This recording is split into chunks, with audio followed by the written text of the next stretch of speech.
went and we found this spot. My wife actually found this spot, a little hole in the wall called the Ideal Diner down in Minneapolis. Anybody ever been to the Ideal Diner? Highly recommend the Ideal Diner. It's this little, tiny little spot. Like, you would drive right by it and, not even notice it was there. It's a single counter restaurant, which means, you go into this restaurant and you sit down and, you thought you went to have breakfast with your wife, and you found out you went to have breakfast with your wife and everyone else who decided to have breakfast at that time. It's just kind of a great kind of moment, great kind of thing, just family table, just share with whoever is in the room. And so we sat down. We had to wait for a stool for a little bit. We finally got a couple of stools. We sat down. We ordered our food.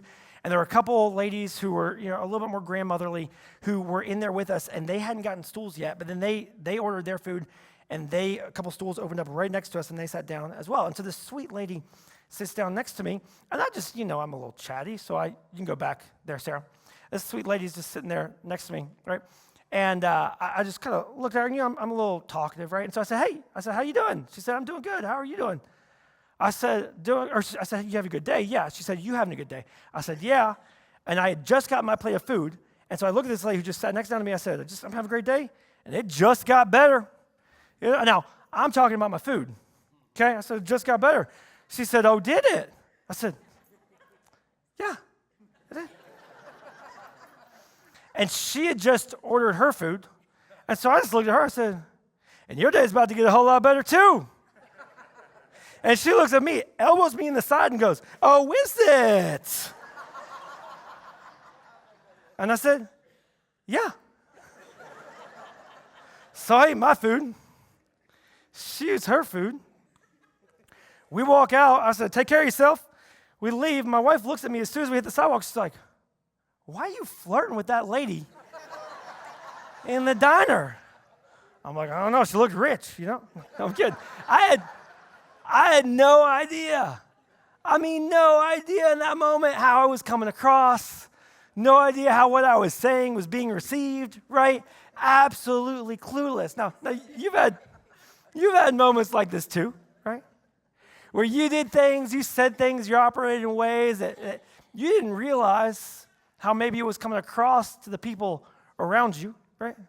But they saw you in a completely different light than you saw you in that moment. You found yourself in situations where you thought you made sense, but you didn't make sense. You found yourself in situations where you thought you had all of the information, but you didn't have all of the information. You found yourself in moments where you thought you knew exactly how you were coming across and the effect that you were having in the space around you, but you had no idea the effect that you were having in the space around you. And that's natural. And that's natural for you. It's natural for me. It's natural for all of us, because the reality is, and you know this, right? Your perspective is innately incomplete, right? Your perspective of you is innately incomplete. You can't see all of you. In fact, you've never seen your own backside. Just think about it for a second. I can't see my own backside. I've seen my mirrors of my back. I've seen my reflection. I've seen pictures of my back, I think. I don't know, right? You've seen my back. I've seen your back. But you can't see your own back. Even when you stand in a physical space, there are pieces of you that you can't see and you aren't fully aware of. That's true of you physically. That's true of you emotionally. That's true of you relationally. That's true of you vocationally, right? Your perspective of you innately, just by the fact that you're an independent person, you have never been on the receiving side of you. You've never experienced your own leadership. You've never experienced your own parenting. You've never been married to you. You've never tried to get anything done with you, right? And your perspective of you, because you've never been on the receiving end of you, your perspective of you is innately incomplete. The problem with that, and you've seen this in the lives of so many people around you, right? The problem with that is incomplete perspective will lead all of us at some point to unintentional damage. An incomplete perspective of you will lead you to the point of creating damage to people around you or things around you or even pieces of your own life that you never intended to create damage to. You didn't even know you were creating the damage when you created it because you couldn't see all of you, and you've never been on the receiving end of you. And you've seen people create damage unintentionally in their career. You've seen it in their finances. You've seen it in their relationships. You've seen it over and over and over again. People who created unintentional damage in their life and in the lives of others because their perspective of themselves was innately incomplete. Now, this morning we're going to dive into a story. It's an ancient Jewish story, one of the earliest accounts within the ancient Jewish history that, quite honestly, over the last several weeks as I've been studying, has become one of my favorite stories within Scripture. I mean, it kind of starts with an attempted coup. It goes on to a near civil war. 3 people get killed. And the last one, this old woman gets a guy's head cut off, right? Like, you didn't see it coming. Like, in the best ways, it's just like one of those, like, over and over again, like these twists and these turns, these moments that you don't expect to be there, and then they are, right? And I've just been fascinated by this story over the last few weeks. And it's the story of someone who found themselves right on the brink of doing unintentional damage in their life and doing unintentional damage to the lives of so many people around them because they didn't have full perspective. Now, the story starts out with King David. Many of us are familiar with King David, one of the earliest kings among the nation of Israel. Still to this day, kind of just adored, especially among the Jewish people, kind of just revered so highly. If you went to his grave in Jerusalem right now, you would find every day thousands of people who come to pay their respects, even now, present day, to King David, even though he ruled in like 976 BC, right? Thousands of years ago, yet today still so respected among the Jewish people, because of the ways that he rules. In fact, he was the first king to really unite the Jewish people under one king, under one monarch, under one leader. Now, King David, later in his life, his son, Absalom, decided that he felt like he should actually rule the people of Israel next. And so to secure his spot on the throne, he actually established a coup or incited a coup attempt during King David's reign that pushed King David out of Jerusalem. And Absalom comes in and takes Jerusalem, and his forces continue to pursue King David beyond Jerusalem, beyond the Jordan River. And one day, right, King David's commander, Joab is the commander of the forces of King David. Joab comes across Absalom in the middle of the woods in a very vulnerable position, right? He'd gotten astray on the battlefield. He'd gotten caught up in a way that he never expected and shouldn't have been. And Joab finds him trapped under a tree. And he's in a vulnerable position, and Joab walks up, and he thrusts his sword into Absalom and takes his life. Now, King David gets word of this. And King David is so tore up about the fact that his son is now dead that he actually gets angry with Joab for taking his life instead of taking him prisoner. And so King David removes Joab as the commander of his military forces and places the command of the forces under the control and the leadership of a man named Amasa. Now, Amasa has control of David's forces, and Joab now is pretty much out of a job. Okay. Now, this coup attempt becomes resolved because Absalom is now dead, right? And King David now begins to go back toward Jerusalem. And as he goes back toward Jerusalem, an argument breaks out within Israel, basically around which group of people within Israel are more important to King David. All right, so Israel at the time was broken into 2 regions, Judah and Israel, right? And those 2 regions began to argue and say, hey, which group of people is more important to King David, and which group of people should be helping King David come back to Jerusalem? Now, they get in a heated argument, right, at the banks of the Jordan River, and they're arguing with each other, and it's getting fierce and hostile to the point that civil war begins to break out. In fact, the author of 2 Samuel tells us this. He says, now there happened to be there, in the middle of this argument, a worthless man. I love how he just tells us how he feels about the man right out of the gate. A worthless man whose name was Sheba, the son of Bichri. Hold on to Bichri. That's going to become important in a minute.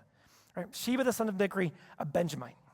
And he, Sheba, blew the trumpet and said, we have no portion in David.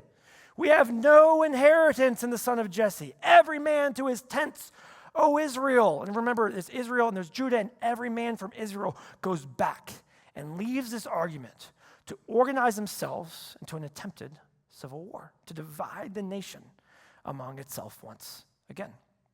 So all the men of Israel withdrew from David and followed Sheba, the son of Bichri, but the men of Judah followed their king, David, steadfastly from the Jordan to Jerusalem. And so now that the nation is right on the edge of civil war breaking out.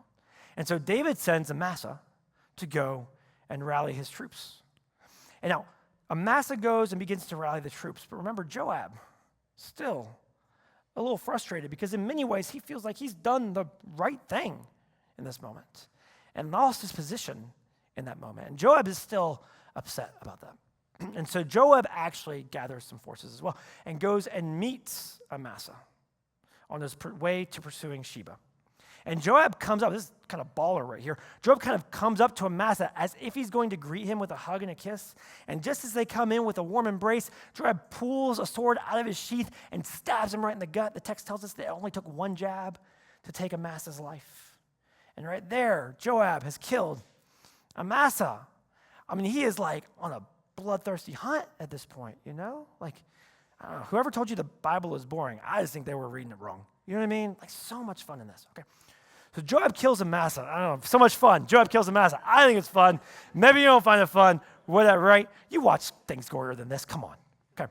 So Joab kills Amasa. And now Joab, right, again, seemingly desires to take control of Israel's forces again to be David's commander over the forces. And Joab pursues Sheba. Now, the author of 2 Samuel tells us that Sheba passed through, we're going to put this up there, Sheba passed through all the tribes of Israel to Abel of Beth Maacah, and all the Bichrites assembled and followed him in. So catch this, Sheba goes to the city of Abel, right?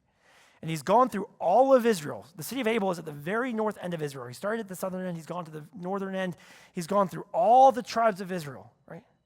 And he gets to the city of Abel, and all the Bichrites follow him in. Remember, Sheba is the son of Bichri. This is his clan. He's gone through all the tribes of Israel, and his family followed him in. You know? It's like, man, like that's all you could get in this moment.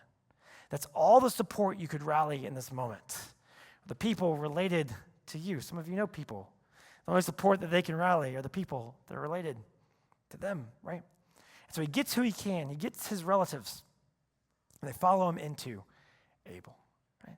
And the author tells us that all the men who were with Joab came and besieged Sheba and his people in Abel of Beth Maacah. They cast up a mound against the city, and it stood against the rampart, and they were battering the wall to throw it down. Boom, boom, boom, doing everything they can to break in to the city. Boom, boom, boom. Joab is focused on one thing in this city. Boom, boom, boom, willing to do whatever it takes to get through the walls of the city, to capture one man, to capture Sheba. Now, I say all of that to get to this part, because quite honestly, this part is the part for me where it gets really interesting. The author tells us that while Joab and his men are battering against the wall, doing everything they can to break down this wall, he says, a wise woman called from the city. She said, listen. Tries to interrupt them in this moment. Hey, whoa, hang on just a second. Like, whoa, before you break this wall down, whoa, just for a minute, listen. Like, hold on, just guys, we haven't even talked yet. Listen. She says, tell Joab, come here, that I may speak to you. And so Joab, came near to her, and the woman said, are you Joab? I love this. It's like asking for ID, you know, like, just want to make sure, like, I don't want to waste my words here in this moment. You guys seem pretty passionate, pretty fast. I want to just I got to get to Joab here. So are you Joab? He says, I am. And then she said to him, listen to the words of your servant. And he answered, I am listening. Okay, you got my attention. We'll pause for just a moment. I am listening. And she speaks almost in a riddle. She uses like this colloquialism, this historic phrase. She said to him, they used to say in former times, let them but ask counsel at Abel. And so they settled a matter. In other words, this is a city that at one time was so renowned for its wisdom, so renowned for its perspective, so renowned for its advice. People across Israel used to say, hey, let them but seek counsel or ask counsel at Abel. You have a problem, go ask counsel at Abel. You have a dispute, go ask counsel at Abel. You have a problem you're trying to solve, something you're trying to figure out, go ask counsel at Abel so they could settle a matter. She says, and I am one of those who are peaceable and faithful to Israel. I've proven myself. I've been around for a while. I've been one of those who have provided this perspective. She said, you seek to destroy a city that is a mother in Israel. Why will you swallow up the heritage of the Lord? saying this thing has been so renowned for what it's done and what it's been for our nation. Why would you swallow it up? Why would you seek to destroy it? It's as if she's saying to Joab, hey, listen, honey, come on. If you've got a problem, if you've got something you're trying to solve, you have come to the right place. But you have come with the wrong posture. You ever showed up to the right place with the wrong posture? You ever showed up to date night just looking for an argument? You ever showed up to work just ready to be a devil's advocate?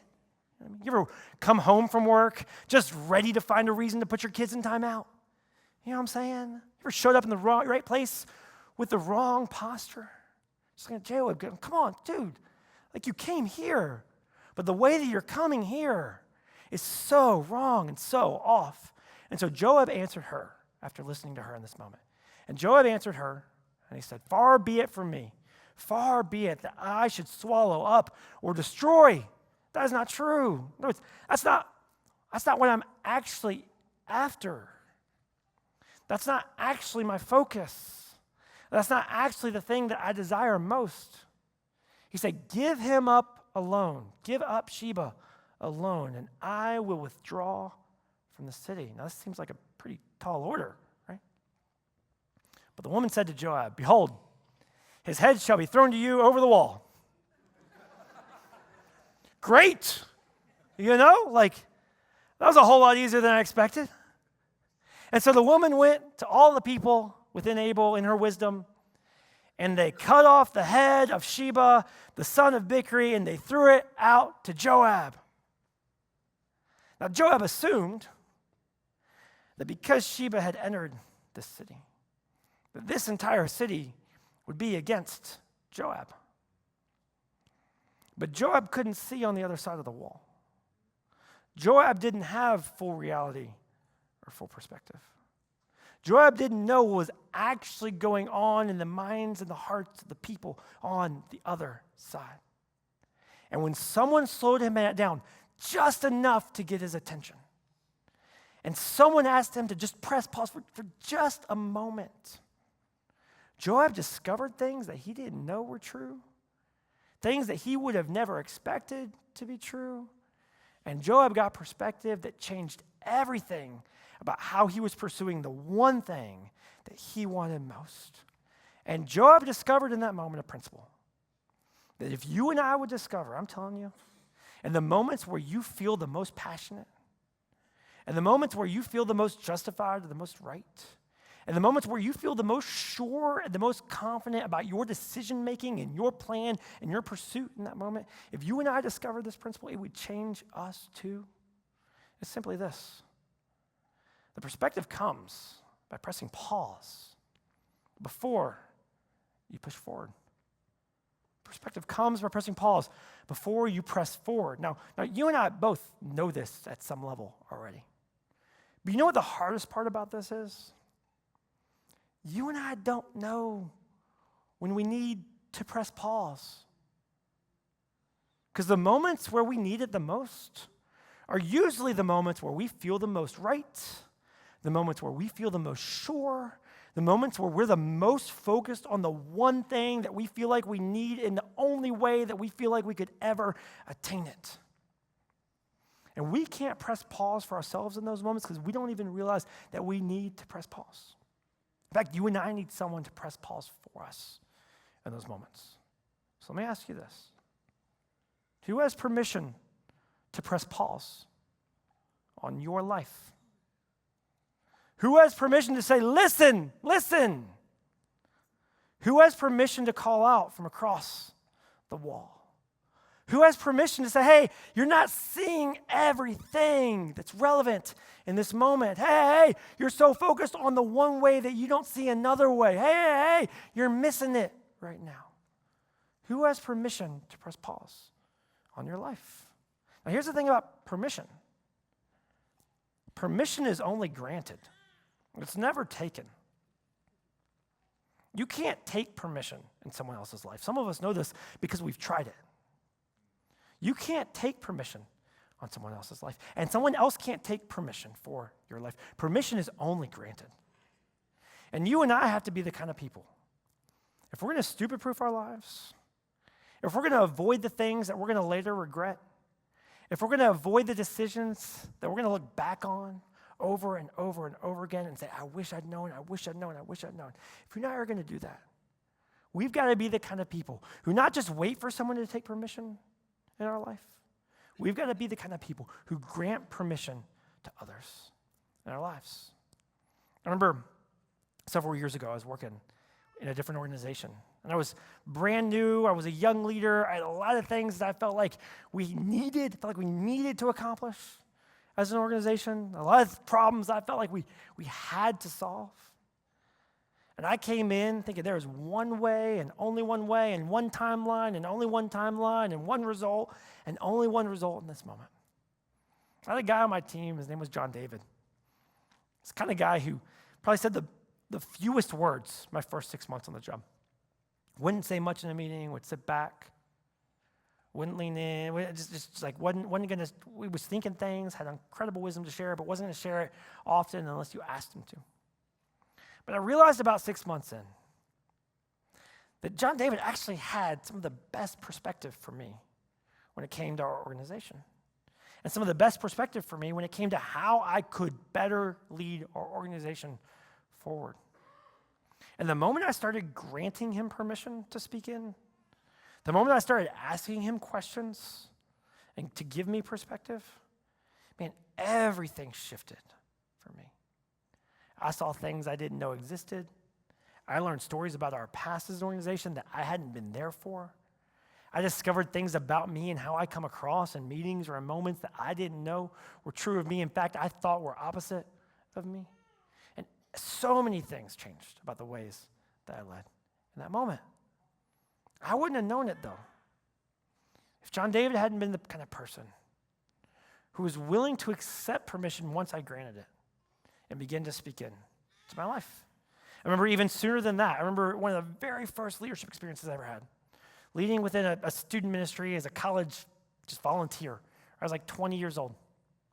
One of my closest friends sat me down one day. He said, hey, when we sit in meetings to plan things, he said, there are moments in our meetings where you respond in certain ways that he goes, I don't think you know quite how you're coming across in that moment. And I don't think you know how disrespectful it feels to the other people in the room when you respond that way in that moment.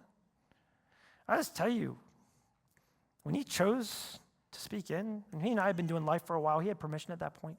When he chose to speak in, though, I just began to cry for two reasons. One, I had no idea that was how I was coming across. But the other reason was this. I wasn't confident that I could actually do anything about it. I wasn't sure that I could actually change it. And I just began to cry over like Raising Cane's chicken, right?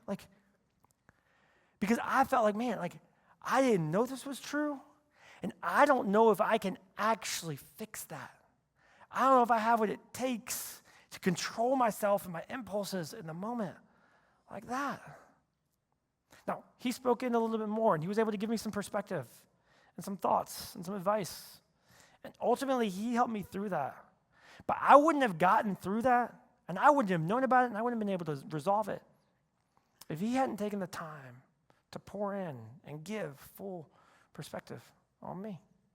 Let me ask you, who do you need to grant permission to speak in, to give perspective, to help you see exactly how you're coming across, to help you see exactly what you're doing, to help you see the full situation in its entirety? Who do you need to give permission to press pause on your life? You know one of the best ways I think you can give permission? Just by asking this question.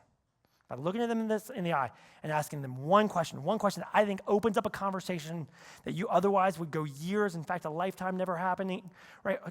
Ways to answer or to open up with one question that would shift the ways that they feel like they can and have the opportunity and the permission to speak into your life. One question that I think you can ask them that changes the trajectory of everything. It's this.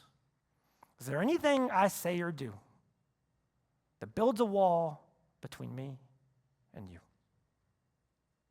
Can you imagine if you walked into your boss's office tomorrow and asked her one question? You want to stupid-proof your career? Ask one question. Is there anything I say or do? Hey, when I'm here, when we're in meetings, in my emails, the ways I'm moving things forward, is there anything I say or do that builds a wall between me and you? You walk into the room of the people you lead, right? Your teammates, your employees, ask them one question. Hey, in my leadership, in the ways that you receive me, is there anything I say or do that builds a wall between me and you? You want to stupid-proof your marriage? Ask your spouse this about once a week. Hey, over the last week, is there anything I say or do that builds a wall between me and you? You want to stupid-proof your parenting? Ask your kids, hey, is there anything I say or do that builds a wall between me and you? You want to stupid-proof your friendships? Ask your friends every now and then, hey, I'm just curious. I know I don't always be on the receiving end of me. I know I've never been my friend, Hey, is there anything I say or do that builds a wall between me and you? If you want to take it a step further, you really want to grant them permission to speak in? You even modify it this way? Is there anything I say or do that builds a wall between me and my future? There are pieces of you that will never affect anyone but you. But other people around you see them and go, man, one day he's going to pay for that. One day she's going to pay for that. You want to grant somebody real permission in your life? Hey, is there anything I say or do that builds a wall between me and my future? That builds a wall between me and the person you know that I hope one day to be? Is there anything I do or say that's building walls in those moments? You do that. I mean this. You just might find that someone's pressing pause on an area of your life where you thought everything was fine. And you just might find yourself more prepared for whatever it is that you're after, or whatever problem you're trying to solve. And you just might find that you save yourself from creating unintentional damage to the people around you and to your own self as you move forward. Will you pray with me? God, I thank you for the ways you give us your word to remind us of just how blind we can be to our own selves at times. God, we can be so sure and so positive and so confident that we're moving in the right direction, in the right way, only to find out on the back end that we missed something in us or around us that would have significantly changed the decisions that we made and the ways that we operated. God, would you give us people who can speak wisdom and truth into our lives, who can help us see our lives from a different angle that we will never see ourselves from, who can help us understand the circumstances and the situations that we're in ways that we will never understand the situations. God, would you use them to give us the pause that we need to be the kind of people who you desire us to be in your world? God, for the person in the room who knows that they need another voice in their life, but they're afraid to ask for it, God, would you give us courage? God, for the person who's felt like something's off, but they're not sure what it is, would you give them the courage to pause and ask someone else to speak in? God, for those of us who feel like everything in our life is fine right now, like perspective isn't needed, God, would you give us the wisdom to grant someone else permission to speak in and press pause where we need it? God, would you use them to spare us pain and hardship, and use them to protect us from creating pain and hardship in the world around us? We love you. We thank you for this. It's in Christ's name we pray. Amen.